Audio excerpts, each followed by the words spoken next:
Welcome to EPG Pathshala.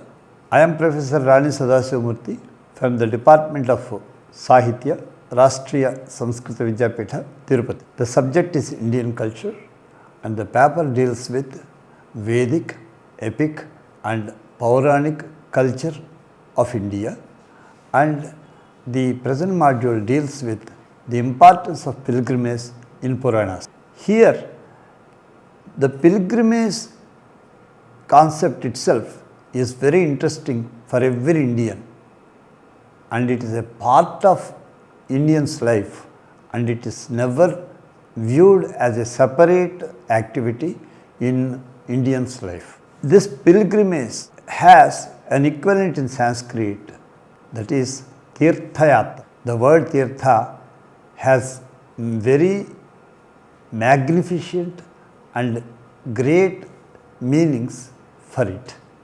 And this Tirtha, as found in the Puranas and also in the ancient texts on Vedas and other allied literature of Sanskrit, it has several meanings and it has a lot of importance also. The types of Tirthayatra in India as found in Puranas, types of temple pratishthas and moksha nagaras, Jyotirlingas, Shaktipithas, Vishnu's temples, temples of other gods, places of the origin of rivers, holy mountains, temples in cities, and the riverside temples, the temples on the ocean shore, and all those are very, very important for every Indian. In the entire country, every inch and every part of the country is holy for every Indian. That's why visiting those places and having holy dips in the rivers and every such activity is holy for all Indians. So that comes under the term or under the concept of Tirthayatra. And the word Tirtha has many meanings. To know about the word Tirtha, basically is used in 7 meanings, that is Shastra, Adhvara, Kshetra, Upaya, Upadhyaya, Mantrishu. These are the 7 meanings basically being expressed by the word Tirtha. First one is Shastra. Shastra is that source of knowledge which helps every human being to cross from this abyss of the worldly attachments, and it helps one to attain moksha. That is Moksha Shastra. That is the part of Upanishads in the Vedas, and that's why that part of Upanishads is known as Shastra and it is Tirtha. Similarly, Adhvara, Yajna, by performing Yajnas also, one is lifted up in his life. Because of such upliftment, this Adhvara or Yajna also is known as Tirtha. And the third one is Upaya. With the help of such upayas, such ideas, a person can cross over the ocean of samsara or the life. That's why such upaya also is known as Tirtha. And then Upadhyaya. As an innocent person, as an ignorant person, a student joins at the feet of Upadhyaya and requests him to impart knowledge because of the greatness and grace of Upadhyaya and because of his concern for this boy or this child, the student will be able to cross from the ocean of Ajnana and reaches the ocean of Jnana. That's why this is also called, Upadhyaya also is called an ocean or a Tirtha. And then afterwards, Mantri. Mantri means who practices the worship as his sole aim of life, worship of Vishnu, worship of Shiva or worship of Shakti, and worship of other gods, whoever performs all this, he is also known as Tirtha. In this manner, anything holy in the country is considered by the term Tirtha. And here the places, the stationary places where we can get punya and where our sinful deeds can quit us, that place, that holy place is popularly known as Tirtha. And here yadadhyasita marhadbhihi tadhi tirtham prachakshate. This is an expression found in our ancient texts, according to which whichever is stepped in by great people, whichever is dwelled in by great people, that is a Tirtha. So, Tirtha is popularly known as a holy place. And Tirtham tarati papadikam yasmat. By entering which place a person can cross over from all the effects of his sins, that place is Tirtha according to our ancient dictionaries and ancient texts. And types of Tirthas in India are of many kinds. As we were telling in previously, in India, rivers are holy, mountains are holy, cities are holy, and other places which are related with the emergence of the gods and goddesses, all those places are holy. So, mainly the temples which are holy, which are the spots of Tirtha Yatra, are of 5 kinds. One is Swayambhu Kshetra, where God by himself settled in that place to grace the people. They are Swayambhu Kshetras. There the God was not installed by any people, but he himself, he manifested himself there in that place. That's why it is called Swayambhu Kshetra.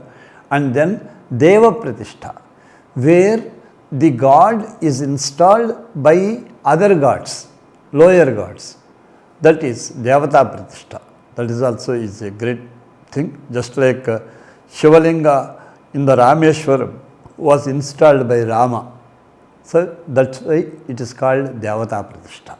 And then Arsha Pratishtha. If the sages install the gods, such Pratishtha is known as Arsha Pratishtha. That is also is a great one and sacred one. Then Saidha Pratishtha. If any great people get perfection and fulfillment through doing penance in any particular place, because of their dwelling there in that place, such place becomes holy, and there the gods installed by those great people are known as Saidha Pratishtha Devatas. And afterwards, Manusha Pratishtha, the human beings of our own age, are the human beings of our previous ages. If they install the gods, those are Manusha Pratishthas. All these places are holy for being visited by us. All these are known as Tirtha. And Tirthas in Puranas. As far as the references to the Tirthas are concerned, here in Agni Purana, Kurma Purana, Garuda Purana, Devi Bhagavata, and Narada Purana, Padma Purana, Brahma Purana, Bhagavata, Matsya, Varaha, Vamana, Vayu, Shiva, and Skanda Puranas. They deal with lots of accounts about different Tirthas in our Bharatavarsha and Bharatadesha. And here particularly 11 Puranas deal with the greatness of Sri Venkatachala Mahatmyam. The temple of Sri Venkateswara, we think that it has its history only from our Kali years. But according to Padma Purana, in the first Krita Yuga, Lord Sri Venkateswara himself appeared on the top of this hill. That's why ever since he has been dwelling here.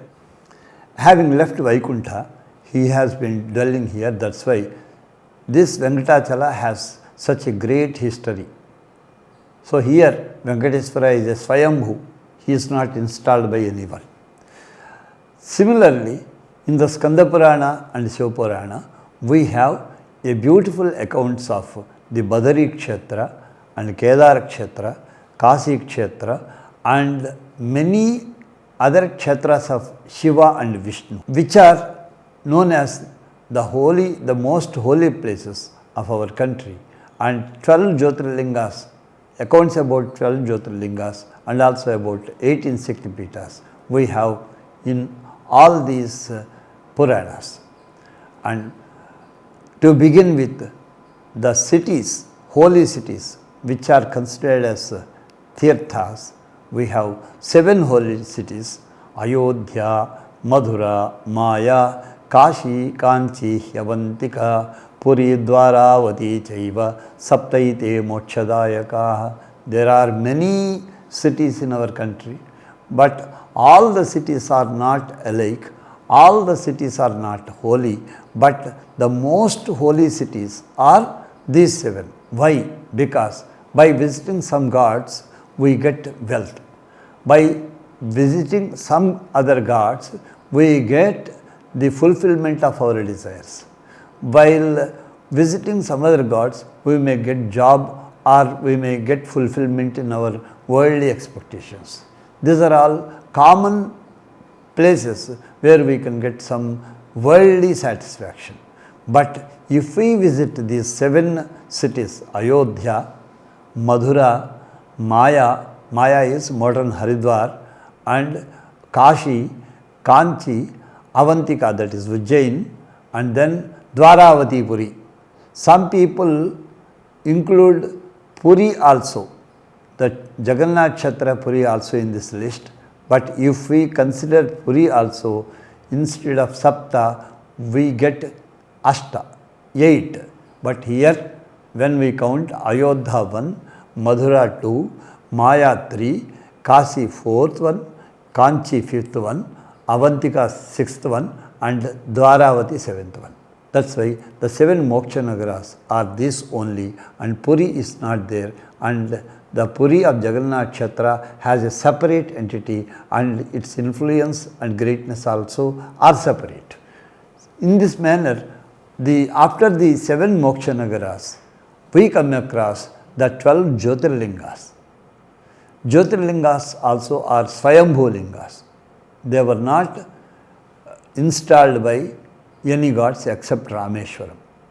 So, Saurashtre Somanathancha, Sri Saile Mallikarjunam, Ujjainyam Mahakalam, Omkaram Amaleshwaram, Prajvalyam Vaidyanathancha, Dakinyam Bhimashankaram, Setubandhe cha Ramesham, Nagesham Darukavani, Varanasyantu Vishvesham, Triambakam Gautami Tate, Himalaye tu Kedaram, Ghushneshan cha Shivalaye, Yetani Jyotirlingani, Sayam Prata Smaren Naraha, Sapta Janma Kritam Papam, Smaranena Vinashyati. These are the shlokas we find in Skanda Purana and also in the other Puranas. According to these, 12 Jyotirlingas are there. These are considered as the holiest places in our country. And here, Saurashtre Somanatham, Somanatha Devalaya, one of the 12 Jyotirlingas, is found in the Gujarat state. And then Sri Shaila is the place of Mallikarjuna Mahalinga. And then Ujjaini, modern Ujjaini, or ancient Avantika, that is the place for Mahakaleshwara. And Omkaram, which is nearby Ujjaini at some distance, that is Amareshwara Swami is the god of that Omkara Kshetra. And Prajvalyam, this Prajvalya in the modern days is known as Parali, and here we have Vaidyanatha Maheshwara. And then Dakini is this place for abode of Bhimashankara. And then Setubandha, that is Rameshwaram, that is the source for Ramesha Mahalinga. And then Nagesham, Nagesham also is there, and in the Nagesha we have Daruka Vaneshwara, and then Varanasi, the Kashi is the place for Vishweshwara Mahalinga, and then Triambaka Gautami Tati. On the banks of river Gautami Godavari, we have the Triambakeshwara Shivalinga, and then in the Himalayas we have Kedarashwara Shivalinga, and in Kushnesha in the Shivalaya. So in this manner, these Dvadasi Jyotirlingas dwell in various places of our country, and whether we visit them or not, even if we just utter these 12 names, we will get great punyam and we will be relieved from our sins according to the references in the Puranas. Next, after Jyotirlingas, we have the 18 Shaktipitas. These Shaktipitas have a reference in the Skanda Purana and other Puranas, being connected to a story of Sati and Maheshwara. Sati was the wife of Maheshwara, and she was the daughter of Daksha. Daksha had disregard for Shiva for some reasons. So he had a thought to conduct a yaga, perform a yaga without inviting Shiva. So Shiva is Yajneshwara. In the absence of Shiva, no one can perform yajna. But this Daksha has taken a decision to perform sacrifice in the absence of Shiva.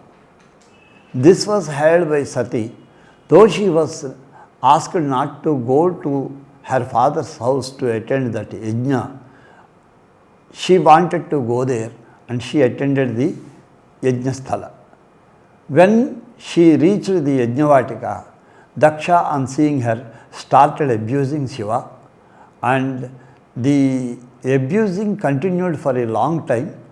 She could not bear with her father's arrogance, and she created Yogagni and jumped into Yogagni and lost her lives. In the meanwhile, Shiva came to know this incident, and he sent Veerabhadra to destroy the yajna of Daksha. While Veerabhadra was destroying the yajna, Shiva came there and he took the body of Sati over his shoulders and he started doing cosmic dance. All the worlds started trembling out of fear on seeing the cosmic dance of Shiva. In the meanwhile, all the gods prayed to Lord Vishnu to save them from the anger of Lord Shiva, and Vishnu hurled the Sudarshan Chakra to cut the body of Sati, which is on the shoulders of Shiva, to become into some pieces. So the pieces fallen on the ground, according to one count, they were 108.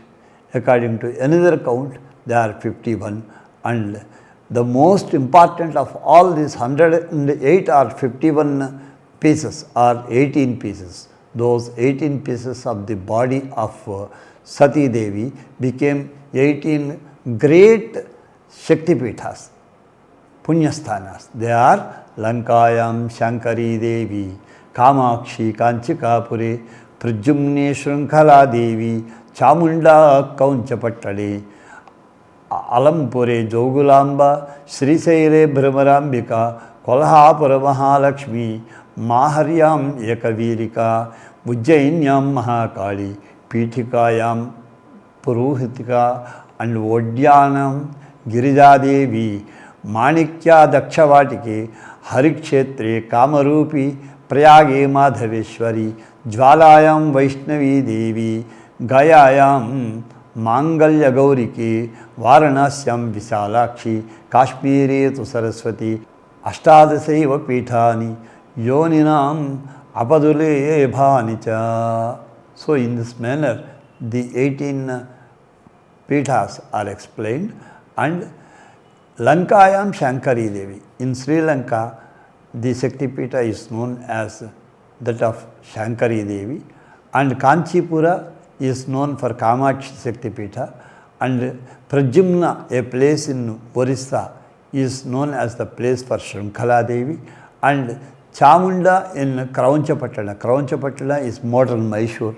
There we have the goddess Chamundeshwari temple, and then Alampura is popular for Jogulamba, then Srisaila is the place for Bhiramarambika, and then Kolhapur is the place of Mahalakshmi, and Maharyam Ekavirika. Mahari is a place where we have Ekavira Devi, and Ujjaini is the place for Mahakali, and Puruhutika is the place for Vodhyana, and Girija Devi is the goddess of Vodhyana Pitha, and Vodhyana Pitha also is in Utkala, and then Manikya, that is Manikyamba is the goddess in Dakshavatika, and Harikshetra is known for Kamarupi Devi, and Prayaga is the place for Madhaveshwari, and Jwala, that is Jwalamukhi, is the place for Vaishnavi Devi, and Gaya is the place for Mangalya Gauri, and Varanasi is the place for Viksha, and Varanasi is the place for Visalakshi, and Kashmira is the place for Saraswati. These are the major 18 Shakti Pithas which are very holy to everyone in our country. That's why this is also a part of Tirtha Yatra for us. And after this, we have the Vishnu Kshetras. Among Vishnu Kshetras, we have Sri Venkatachala and Badari Kshetra, Brindavana, popular for Krishna's place, and Jagannatha Kshetra, popular for Jagannatha, and Haridwar, and similarly Ganesh Kshetras are, several Ganesh Kshetras are there, and Kumar Kshetras are there, Saura Kshetras, the places of Surya, Arasavelli and Konarka, all these are holy places. These places are very often visited by thousands and thousands of devotees. Sometimes even in lakhs people go and visit these places for several purposes. Similarly, there are 7 mountains and 7 rivers which are considered as the very holy places and tirthas for everyone. The 7 mountains are Mahendra, Malaya, Sahya, Himalaya, Raivataka, Vindhya. All these are very holy for every Indian, including Aravali among these 7 mountains. So, this Giri Parikrama also is considered as a source of punya for everyone. So, certain giris are went around every day. So, certain giris are gone around by all the devotees to acquire lot of punya.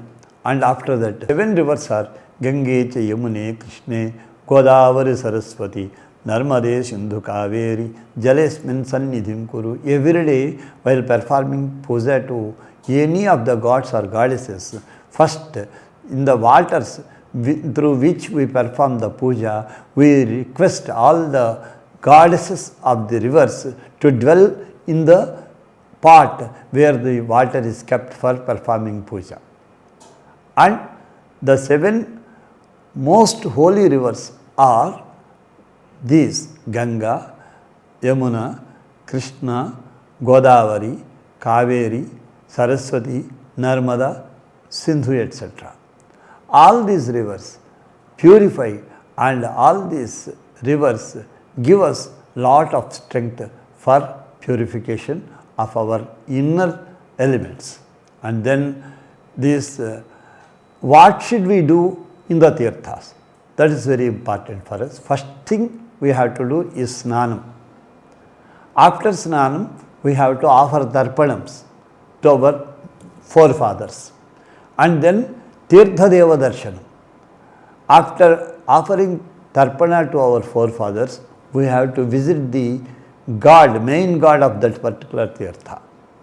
And after deva darshanam, archana also should be done. Worshipping him also should be there. And after archanam, danam should be there.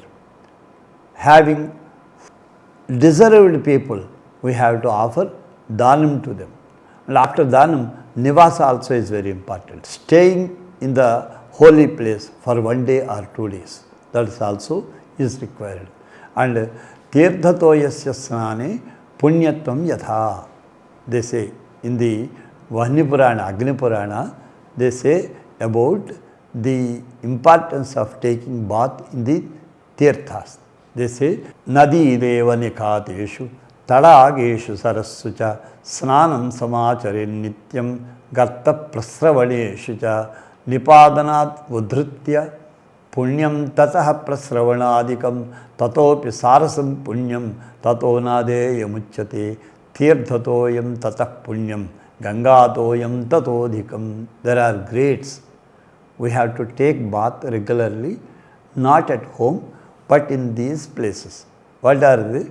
First one is nadis, rivers, and then Devanikateshu.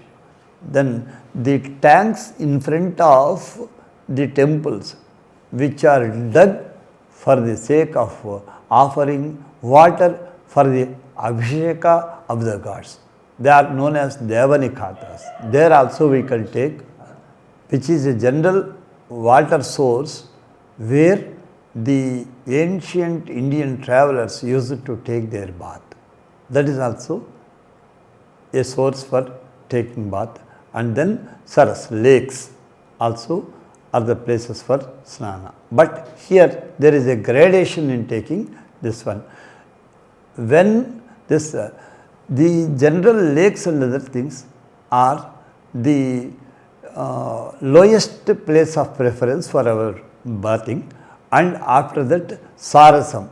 After Sarasam, then Nadeyam, river is greater than Saras, and then the Tirthatoya, the holy places where waters are available, they are greater than Nadis.